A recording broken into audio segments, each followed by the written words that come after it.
Buongiorno a tutti amici, oggi ho preparato un video sulle opere e la vita intensissima di questo autore famosissimo, premio Nobel per la letteratura nel 1954, apprezzato e controverso.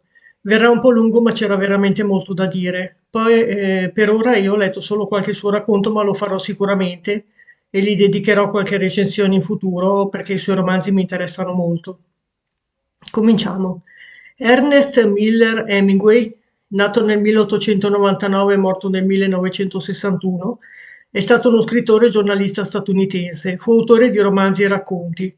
Soprannominato Papa, fece parte della comunità di espatriati americani a Parigi durante gli anni 1920, conosciuta come la generazione perduta, e da lui stesso così chiamata nel suo libro di memorie Festa mobile. Condusse una vita sociale turbolenta, si sposò 4 volte e gli furono attribuite varie relazioni sentimentali. Raggiunse già in vita una non comune popolarità e fama che lo elevarono a mito delle nuove generazioni. Hemingway ricevette il premio Pulitzer nel 1953 per Il vecchio e il mare e vinse il premio Nobel per la letteratura nel 1954.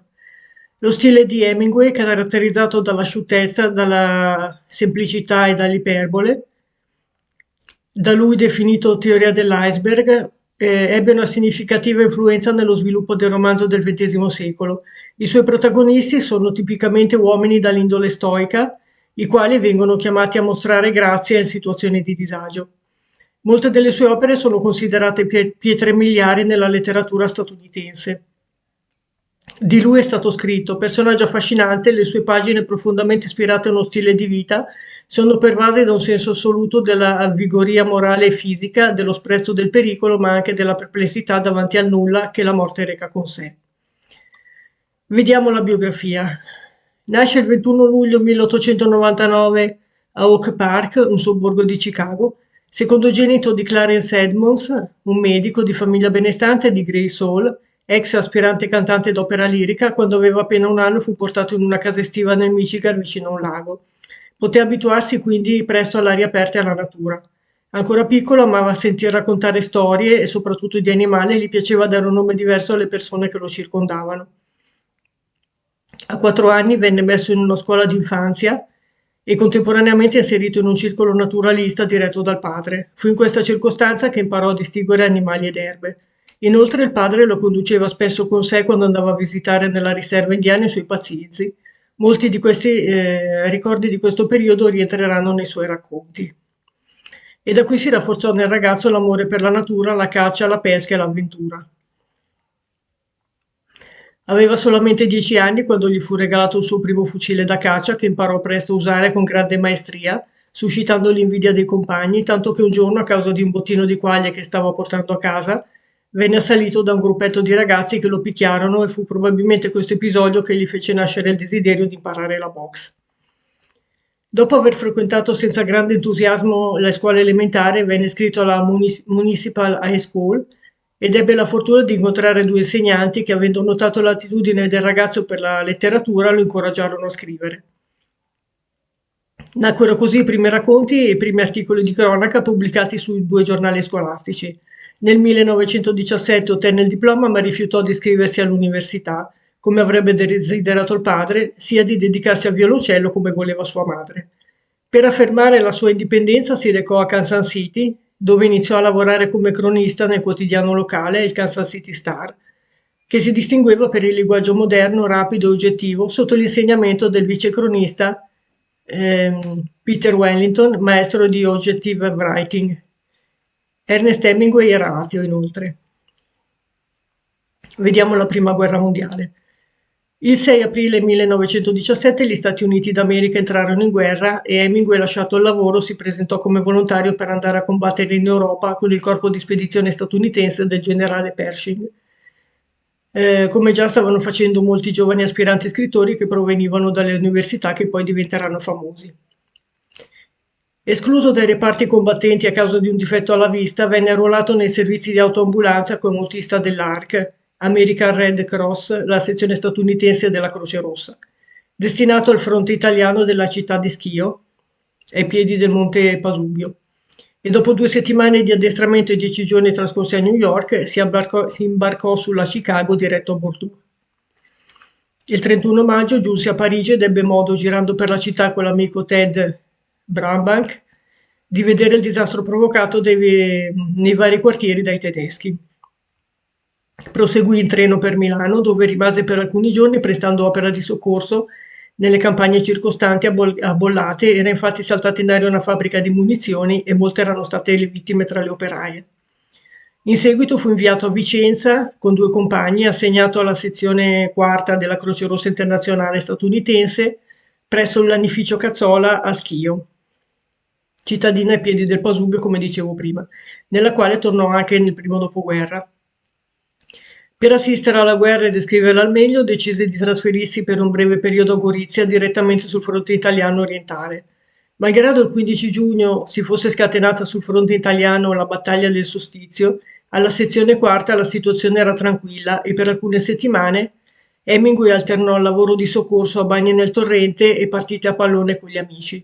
Iniziò anche a collaborare con un giornale intitolato Ciao, con articoli scritti sotto forma di epistola, e conobbe, recandosi in un paese vicino alla sezione, John Dos Passos.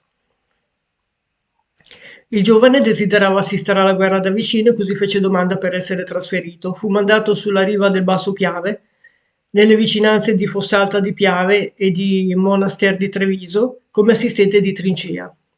Aveva il compito di distribuire generi di conforto ai soldati, recandosi quotidianamente alle prime linee in bicicletta. Tra l'altro in quel periodo, in quella zona, nella prima guerra mondiale, c'era anche mio nonno, proprio in quella zona lì, magari si sono conosciuti. Questo non c'entra. Durante la notte tra l'8 e il 9 luglio, nel pieno delle sue mansioni, venne colpito dalle schegge dell'esplosione di una bombarda austriaca. Mentre stava recandosi al posto di medicazione con un ferito alla spalla, con un ferito in spalla, fu colpito alla gamba destra dalle schegge che gli penetrarono nel piede in una rotola. Si salvò anche perché questi frammenti della bombarda austriaca, che lo ferirono comunque gravemente, gli arrivarono dopo aver colpito in pieno il soldato italiano che, facendogli involontariamente da scudo umano, gli salvò la vita.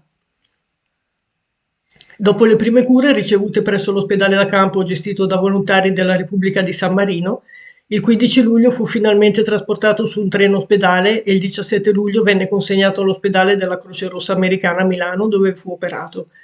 Lì rimase 3 mesi, durante i quali si innamorò ricambiato di un'infermiera statunitense di origine tedesca, che però non mantenne la promessa di sposarlo. La vicenda ispirò qualche anno dopo, nel 1929, A Farewell to Arms, Addio alle armi.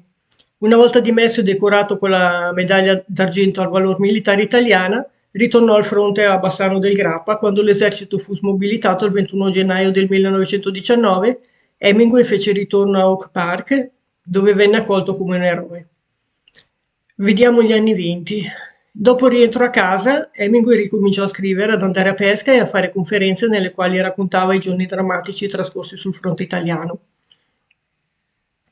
Durante una delle sue conferenze conobbe Harriet Gridley Conable, che viveva a Toronto con il marito, e lo invitò a trascorrere un po' di tempo da loro. Così nel 1920 Hemingway andò a vivere a Toronto dai Conable e venne introdotto nella redazione del Toronto Star, da cui iniziò una collaborazione durata molti anni. Cercò anche di farsi pubblicare alcuni racconti senza però riuscirci.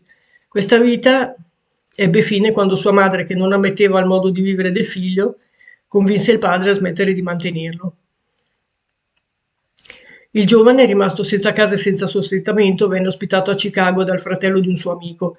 Lì conobbe Adlai Richardson, una pianista, anche lei ospite degli Smith, che avrebbe sposato l'anno successivo. Dopo aver lavorato per alcuni mesi nel settore pubblicitario presso la società di pneumatici, venne assunto dal mensile The Cooperative Commonwealth con uno stipendio di $40 alla settimana.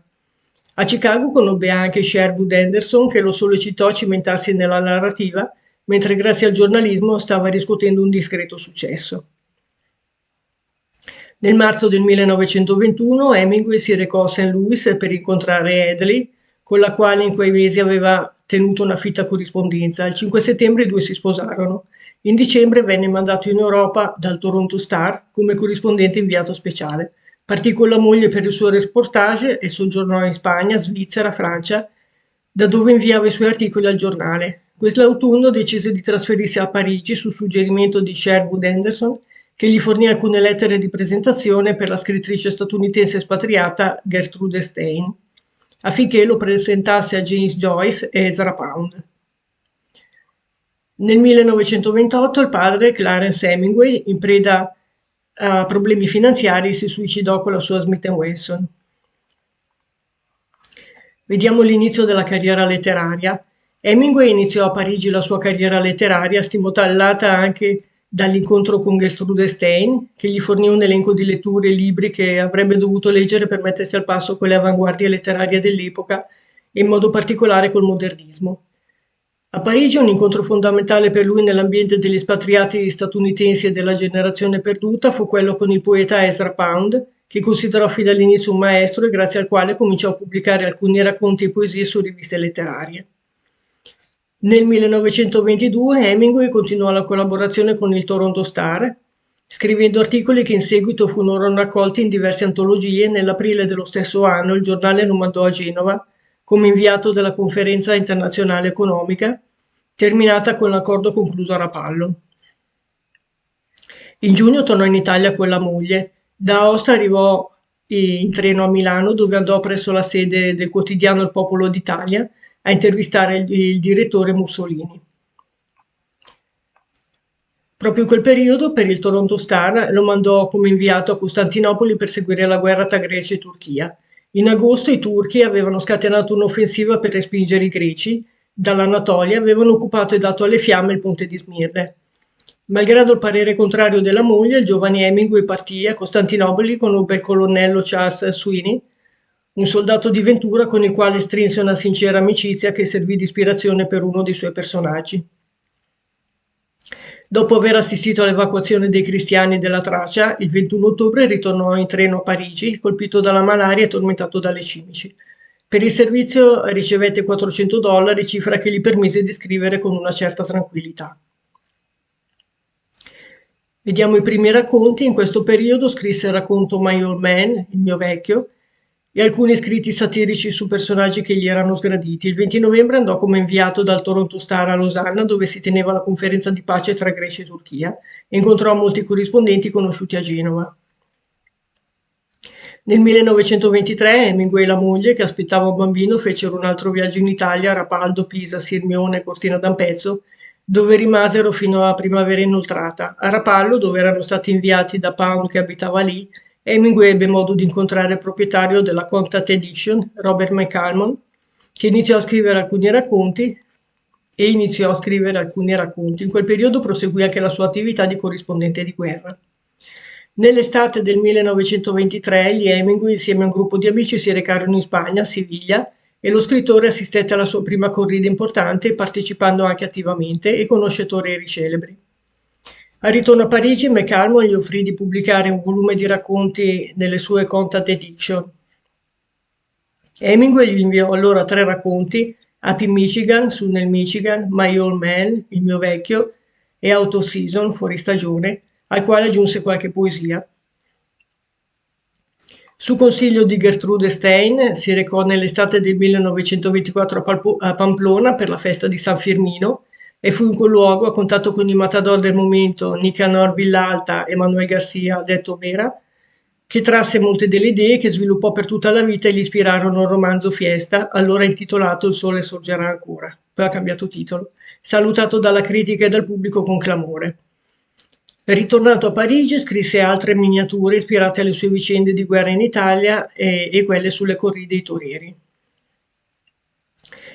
Il 5 agosto gli furono inviate le bozze di Three Story and Then Poems dalla Contact Edition, pubblicate l'anno stesso, anche se pochi si accorsero di queste pubblicazioni, tranne il recensore che li criticò ignorando le poesie. Il 15 agosto gli Hemingway si recarono a Toronto e il 10 ottobre nacque il loro primo figlio, John Hedley Nicanor, che il padre chiamò in seguito Bambi. Il 1 gennaio del 1924 Hemingway diede le dimissioni dal Toronto Star e il 19 ritornò a Parigi. Stabilitosi in Rue Notre-Dame-des-Champs 113, Hemingway iniziò a frequentare i caffè letterari di Fort Meadows Fort, che aveva fondato la rivista Transatlantic Review. Presto diventò scout della rivista stessa, che in aprile pubblicò il racconto dal titolo Indian Camp, campo indiano, scritto al ritorno da Toronto. Durante l'anno approfondì l'amicizia con lo scrittore umoristico Donald Hodgar Stewart, iniziò a frequentare più assiduamente Dos Passos e iniziò a scrivere il lungo racconto Grande fiume dei due cuori, con protagonista Nick Adams, già apparso in Campo Indiano, contenente le linee fondamentali della sua poetica. Finì nel frattempo altri racconti che costituiranno insieme ai racconti di Three Stories and Then Poems e a quelli di Our Time il contenuto del volume In Our Time. Accettato e pubblicato nel 1925 dall'editore Horace Liveright.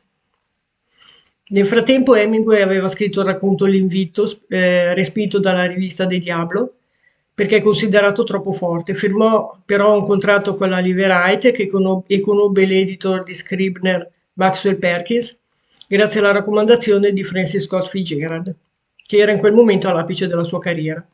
A maggio conobbe di persona Fitzgerald e i due divennero amici, anche se Hemingway non riuscì in seguito a nascondere la sua antipatia per Zelda, moglie di Fitzgerald.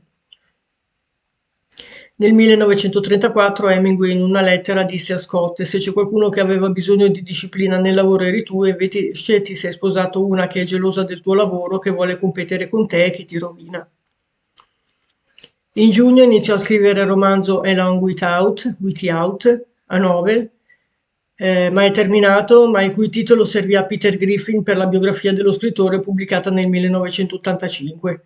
In luglio Hemingway organizzò un viaggio per la fiesta di Pamplona dove si recò, oltre che con la moglie Edley, con due amici. Terminata la festa di San Firmino si recò con la sola Edley a Madrid, dove durante una corrida Cayetano Ordonez dedicò a Adley un orecchio del toro e in un'altra corrida le regalò la cappa.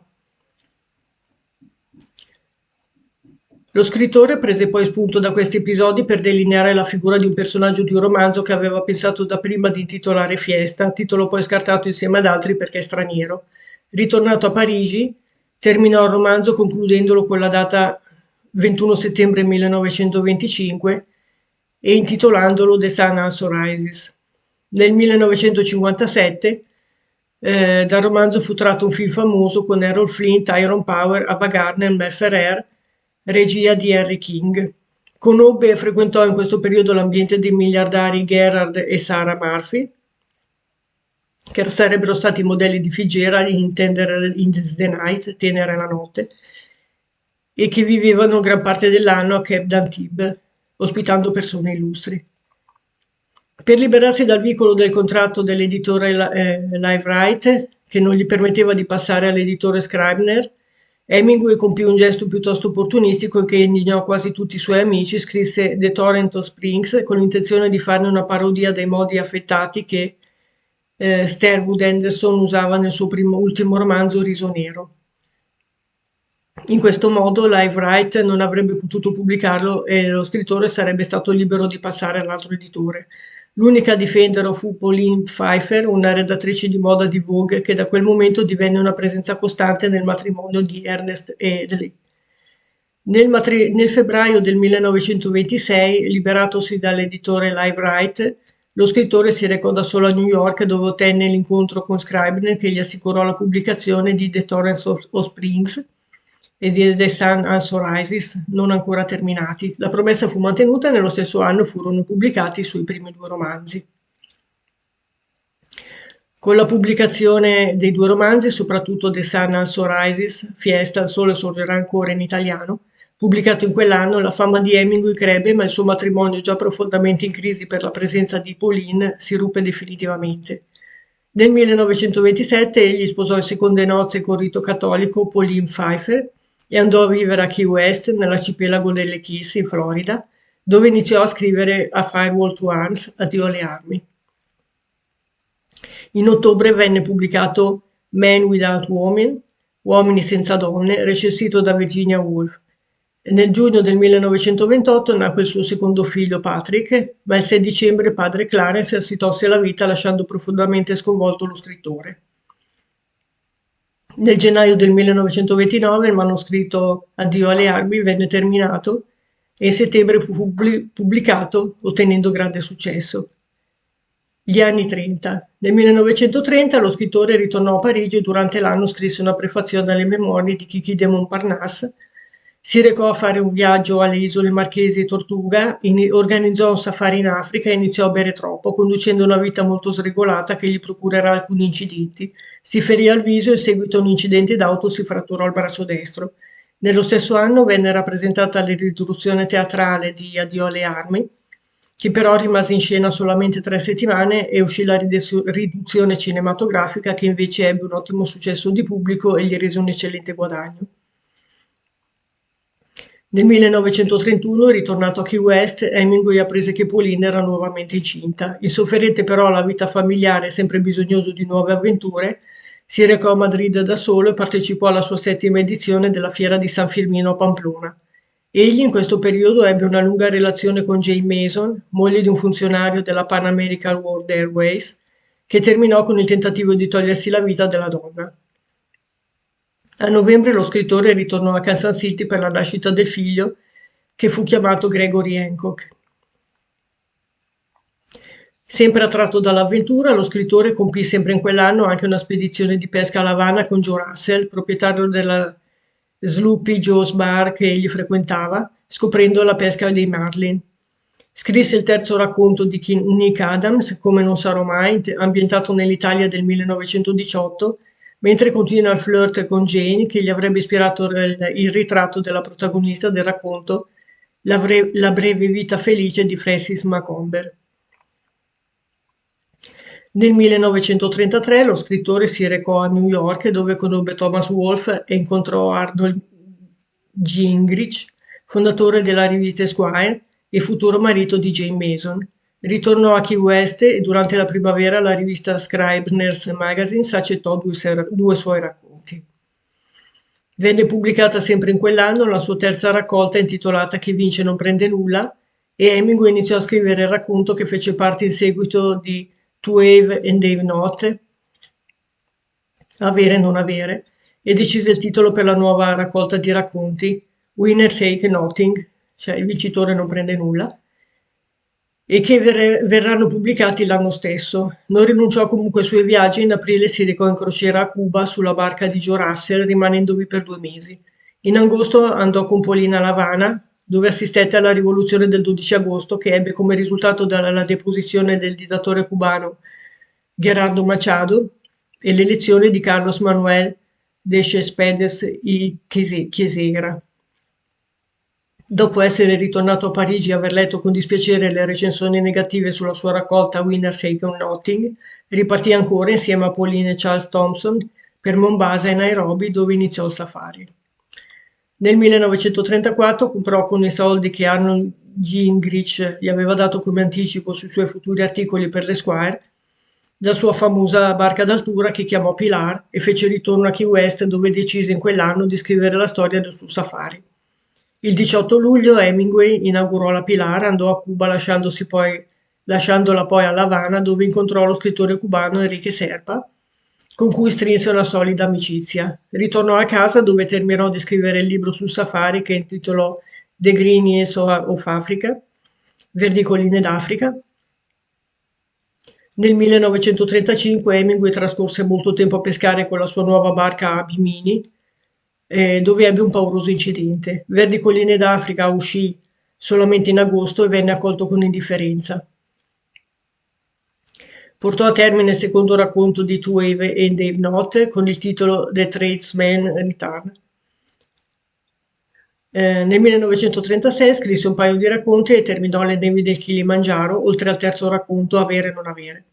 In Spagna era intanto scoppiata la guerra civile e la North American Newspaper Alliance, Nana, lo contatta perché invii i servizi dalla Spagna e sui suoi 60 giornali, offerta che gli accettò nel 1937, riprendendo così dopo molti anni l'attività giornalistica.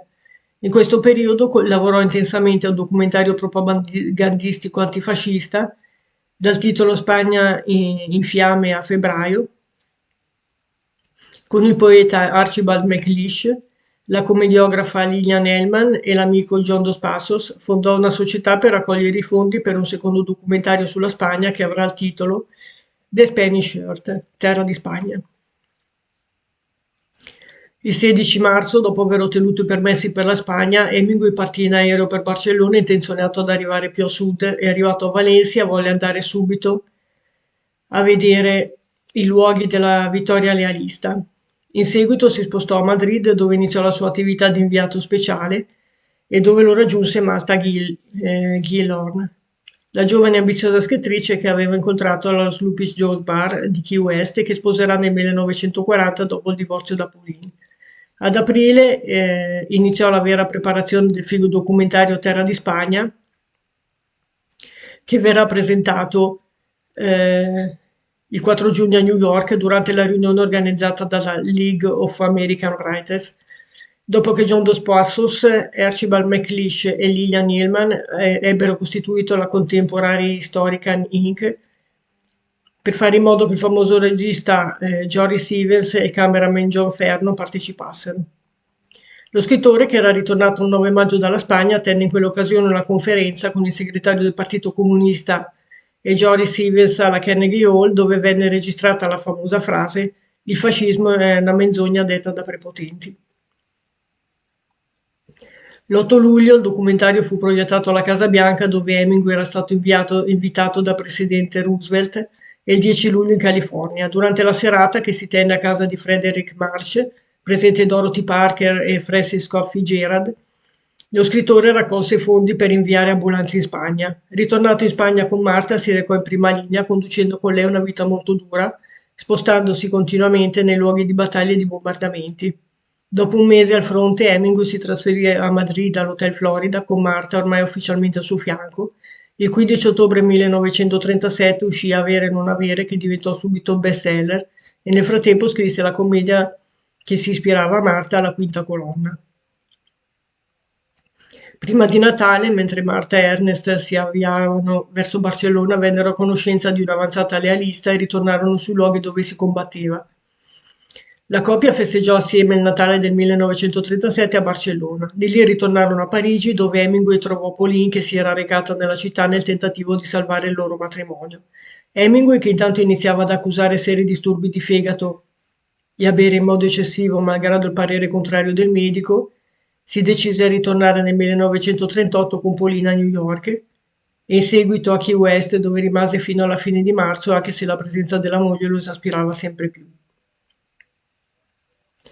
Con il ritorno a New York era finito il secondo viaggio in Spagna di Hemingway, ma il fascino di quella terra era per lui troppo forte, tanto che lo scrittore, il 19 marzo 1938, avendo ottenuto un altro contratto con la Nana, si imbarcò ancora per la Spagna verso i luoghi di battaglia e vi rimase fino alla metà di maggio per poi ritornare a Parigi e a New York.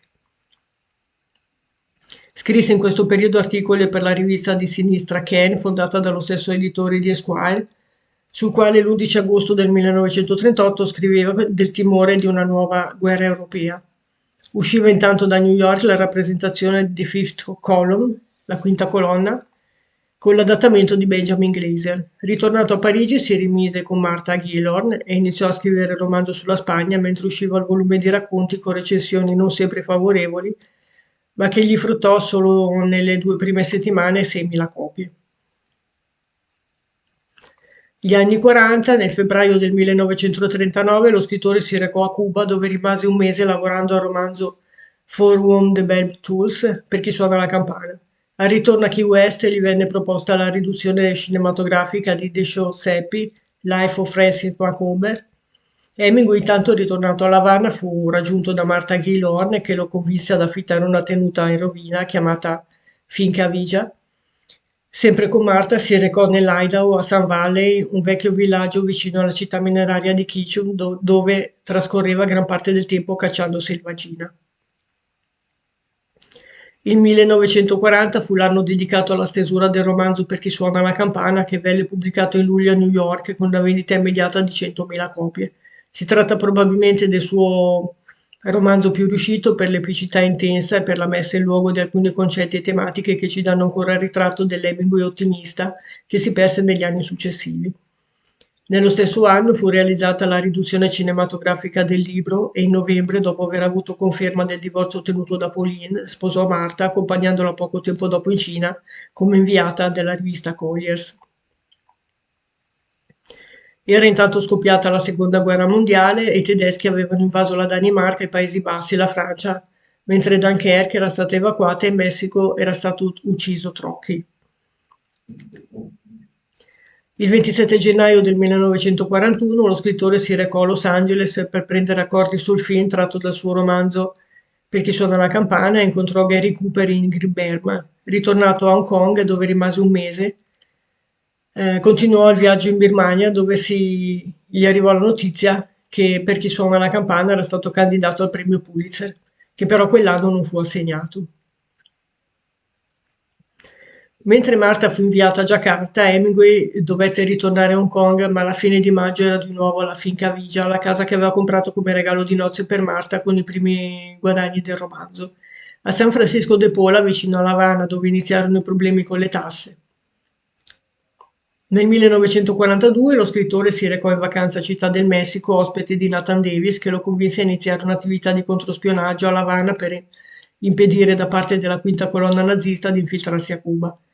Ottenuta l'autorizzazione dell'ambasciata statunitense, l'ambasciatore Spruill Braid autorizzò Hemingway a realizzare l'organizzazione che venne chiamata con il codice Crime Shop, poco dopo sostituita dallo stesso Hemingway con Crook Factory. Dopo aver ottenuto il permesso dell'ambasciatore, Hemingway predispose la sua imbarcazione, la Pilar, a fare da nave civetta camuffandola come se si trattasse di una nave interessata a fare ricerche scientifiche per il Museo Americano di Storia Naturale. La moglie Marta, contraria all'operazione, infastidita dall'atteggiamento narcisistico del marito che aveva iniziato a farsi chiamare papa e soprattutto a bere troppo, accettò nel frattempo l'incarico affidatole dalla rivista Colliers di partire come inviata speciale per il Mar dei Caraibi.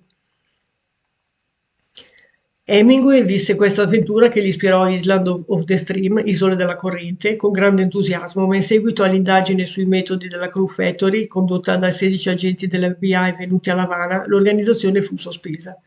Il 10 luglio intanto si tenne a New York l'anteprima del film Forum the Bell Tolls, per chi suona la campana, e il romanzo raggiunse 785.000 copie vendute solo in America. Malgrado Marta insistesse perché tornasse in Europa, Hemingway rimase a La Habana fino al 1944, quando finalmente si decise a tornare a New York. Alla vigilia dello sbarco in Normandia si recò a Londra come inviato speciale del Colliers e lì conobbe Mary Welsh, inviata di Time and Life, e iniziò a corteggiarla. In questo periodo conobbe anche il fotografo Robert Capa, con il quale strinse subito una grande amicizia, e il 25 maggio, dopo solamente una settimana dal suo arrivo a Londra, ritornato da una festa data da Capa a tarda notte, ebbe un terribile incidente d'auto e con diagnosi di commozione cerebrale venne ricoverato a St. John's Hospital. Dimesso il 29 maggio, senza tener conto dell'indicazione dei medici, ricominciò a bere e il 2 giugno, invece di rimanere a riposo come gli era stato prescritto, si recò insieme ad altri corrispondenti di guerra su un aereo per andare ad attendere l'invasione del D-Day e da quel momento per 7 mesi partecipò alla guerra in Europa.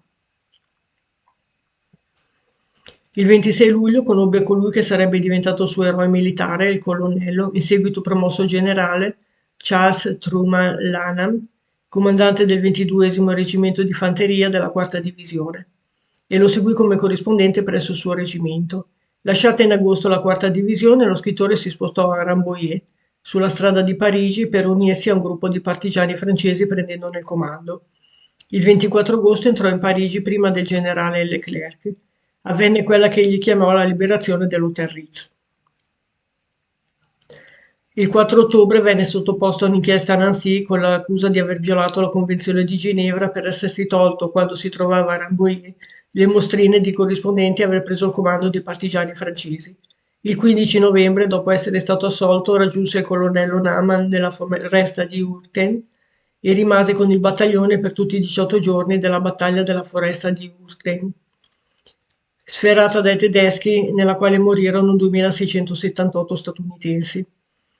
Ritornato a Parigi in settembre per un breve periodo, lo scrittore incontrò Marta che gli aveva chiesto il divorzio ed ebbe la visita di Jean-Paul Sartre e Simone de Beauvoir. Ricevuta la notizia che il colonnello Naman aveva subito un attacco nel Lussemburgo, lo raggiunse e rientrò nella città solamente nel gennaio del 1945, Anno molto difficile per lo scrittore che, oltre a soffrire di forti emicranie, contrasse due polmoniti, ebbe un nuovo gravissimo incidente di macchina, concluse il divorzio con Marta e fu molto in pena per il figlio John, ferito e catturato dai tedeschi. Vediamo il dopoguerra. Hemingway trascorse il 1946, anno in cui sposò Mary, in condizioni più favorevoli di salute che gli permisero di dedicarsi alla stesura del nuovo libro Il giardino dell'Eden. Nel 1947 ricevette all'ambasciata statunitense dell'Havana la Bronze Star per i servizi prestati come corrispondente di guerra in Francia e Germania, e nel 1948 si recò con la moglie in Italia, dove rimase fino all'aprile del 1949, portando con sé la sua fama di macio e proprio quando la sua celebrità di scrittore era arrivata al massimo. Fra i suoi soggiorni italiani egli risiedette per alcuni periodi del 1952 anche nella località campana di Acciaroli, sulla costa del Cilinto. In questo periodo, a più riprese fino al 1954, soggiornò frequentemente in Veneto e in Friuli, soprattutto fra Venezia. Era un assiduo frequentatore dell'Hotel Gritti e dell'Aris Bar, di cui soleva ripetere: ogni pasto va accompagnato da un buon vino, un ottimo amaro lo può concludere. L'isola di Torcello, Cortina e Lignano Sabbiadoro, dove andava spesso a caccia, ospite di famiglie aristocratiche della zona.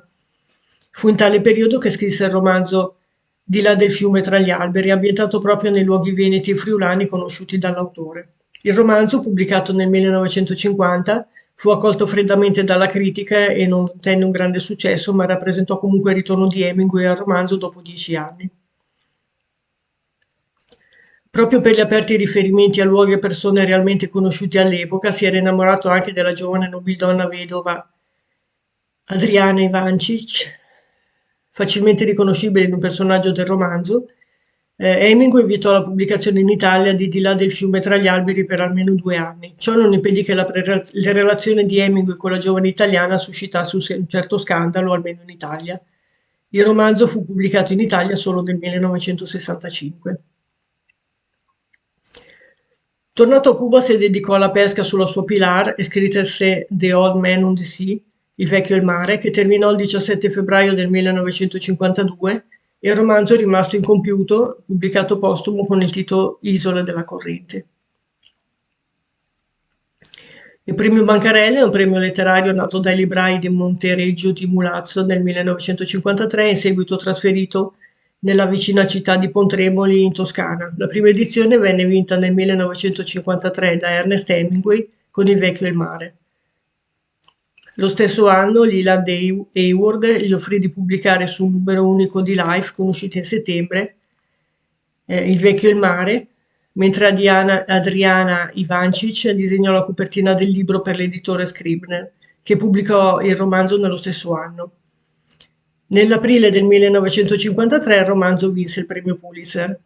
Hemingway nel frattempo aveva organizzato un safari spinto dal suo solito desiderio di avventura, ma anche perché voleva raggiungere in Africa il figlio Patrick, che si trovava in Kenya con la moglie.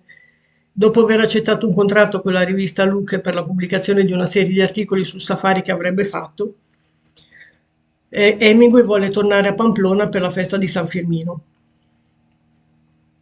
Tra i poeti russi del disgelo, l'opera di Hemingway godette di un'enorme popolarità. Il poeta Evtushenko gli dedica Incontro, una delle sue poesie più belle.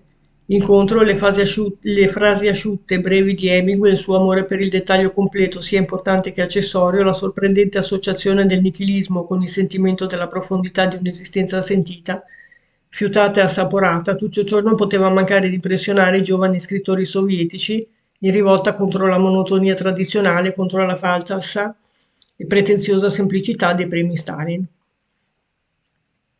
I numerosi incidenti occorsigli nella sua vita in buona misura sono conseguiti al suo voler vivere sempre esperienze al limite, come quelle della guerra o di altre situazioni estreme nelle quali mettersi alla prova. D'altra parte vi sono almeno 3 aspetti del suo carattere emersi sin dall'adolescenza e sottolineati dagli studiosi. Essi sono il narcisismo, l'amore per le situazioni di pericolo e il senso della morte. Il 21 gennaio 1954 partì con Mary dall'aeroporto di Nairobi, ma la sfortuna lo stava perseguitando. Il pilota dell'aereo sul quale viaggiava, per evitare uno stormo di Ibis, colpì un filo del telegrafo e con l'elica e la fusoliera danneggiata tentò un atterraggio di fortuna in Uganda, dove con la spalla rotta Hemingway e la moglie furono costretti a trascorrere la notte all'aperto e al freddo.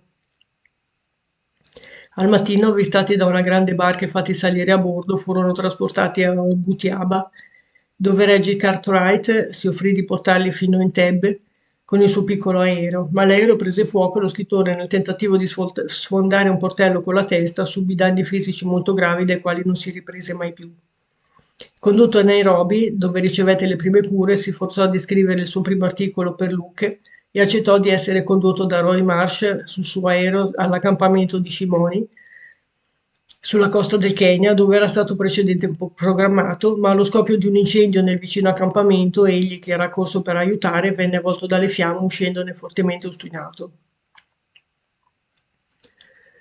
Solo alla fine di marzo, dimagrito di 10 kg, poté raggiungere Venezia, dove il conte Federico Kechler lo raggiunse e lo accompagnò in varie cliniche per esami radiografici e visite più complete.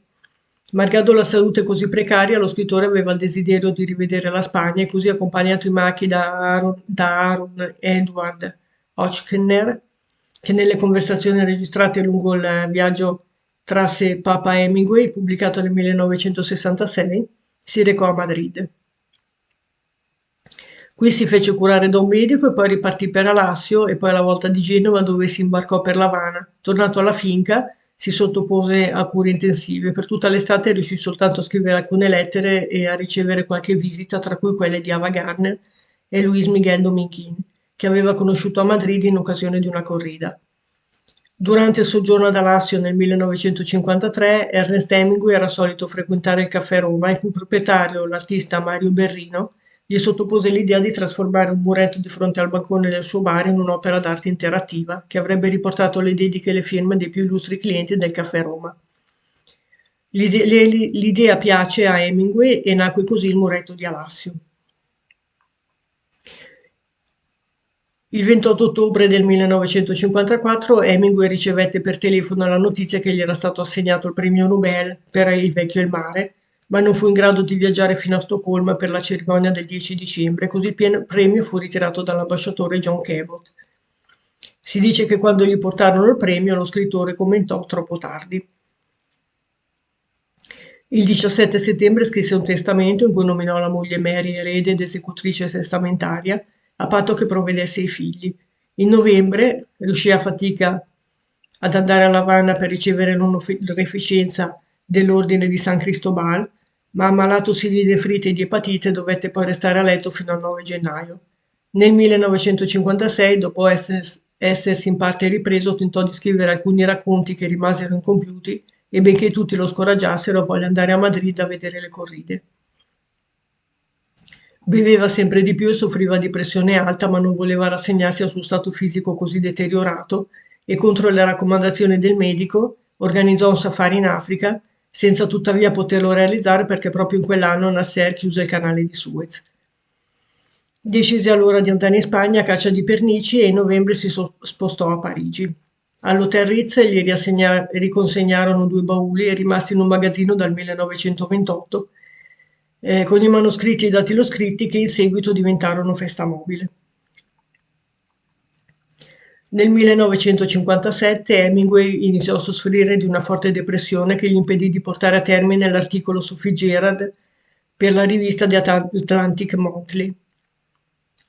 Quell'anno scrisse un solo racconto, Un uomo di mondo, si muoveva raramente in casa, ma in settembre andò a New York a un incontro di boxe. Rimase però molto deluso dalla città caotica e rumorosa. Nella primavera del 1958 riprese a scrivere con una certa regolarità qualche capitolo sugli anni trascorsi a Parigi con Hedley dal 1921 al 1926, ma cominciò anche a manifestare una strana mania di persecuzione nei confronti di Pauline e dei Murphy, che accusava del fallimento del suo primo matrimonio. Riuscì comunque a portare a termine i 18 capitoli di Festa Mobili e riprese a scrivere il romanzo Il giardino delle Denou, iniziato circa 10 anni prima. In aprile, insofferente al clima di Cuba, volle recarsi a Quichum, dove riprese la caccia e trasse un certo beneficio dalle cure del dottor Georges Savier, un medico della Sun Valley Hospital che divenne poi suo amico. In dicembre decise di prendere una villa a 2 piani fuori dal centro della città per vivere in un ambiente più organizzato e potersi dedicare con tranquillità alla scrittura. Nel febbraio del 1959 morì Taylor Williams, la guida di Sun Valley, suo grande amico e compagno di caccia agli orsi. Hemingway gli comprò una tomba vicino a quella in cui poi fu sepolto lui.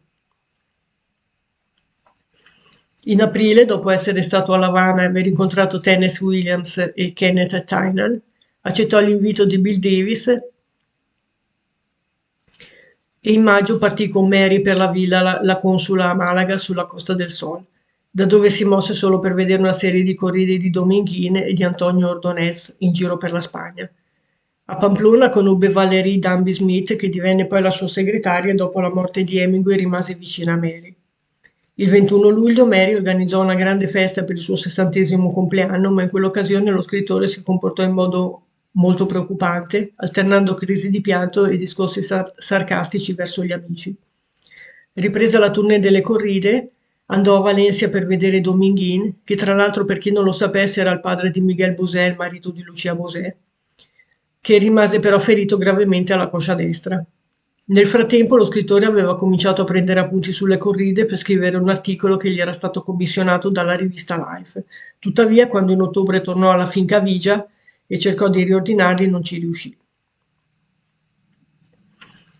Nel gennaio del 1960, accompagnato da Valérie, Hemingway andò a Miami e continuò a scrivere la storia delle corride, che ormai era un manoscritto di 688 pagine. Ossessionato dal lavoro, in giugno lo scrittore chiese all'amico Aaron Edward Ochsner di raccompagnarlo alla finca per aiutarlo a sfrondare il testo, che ormai era poi diventato un'estate pericolosa. Alla fine di luglio, al lavoro ultimato, Hemingway chiese a Ochsner di accompagnarlo in Spagna. Intanto i segni di squilibrio mentale si facevano sempre più evidenti, oltre che essere ossessionato dall'idea che il visto temporaneo sul passaporto con cui Valeria era arrivata a Cuba doveva essere rinnovato. Hemingway cominciò a viaggiare in modo frenetico da un continente all'altro. Convinto che Antonio Ordonez avesse bisogno di lui, andò a New York, approfittandone per controllare di persona lo scritto sulle corride, dopodiché partì per Madrid senza un motivo preciso e da lì si fece accompagnare alla consula. Gli amici erano sempre più preoccupati per le crisi maniaco-depressive che gli facevano sospettare di tutto e di tutti e gli procuravano grandi vuoti di memoria.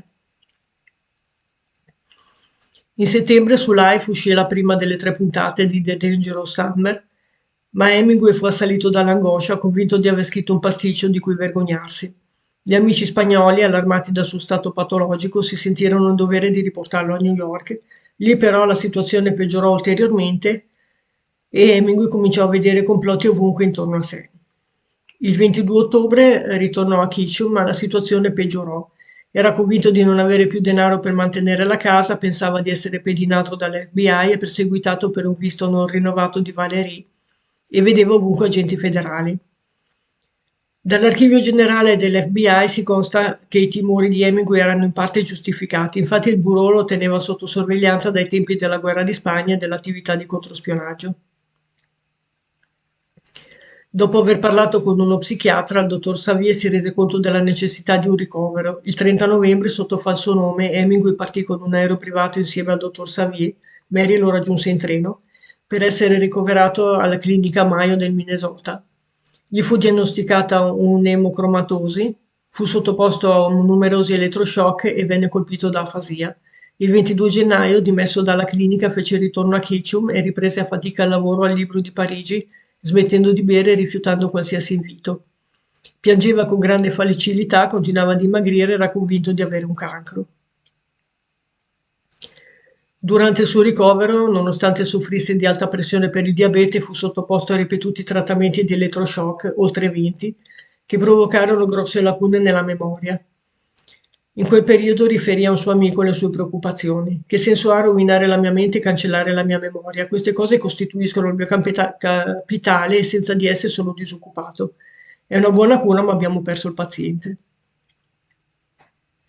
Il 21 aprile tentò di sottrarre un fucile dalla stanza dove erano conservate le armi, ma Mary riuscì a distrarlo.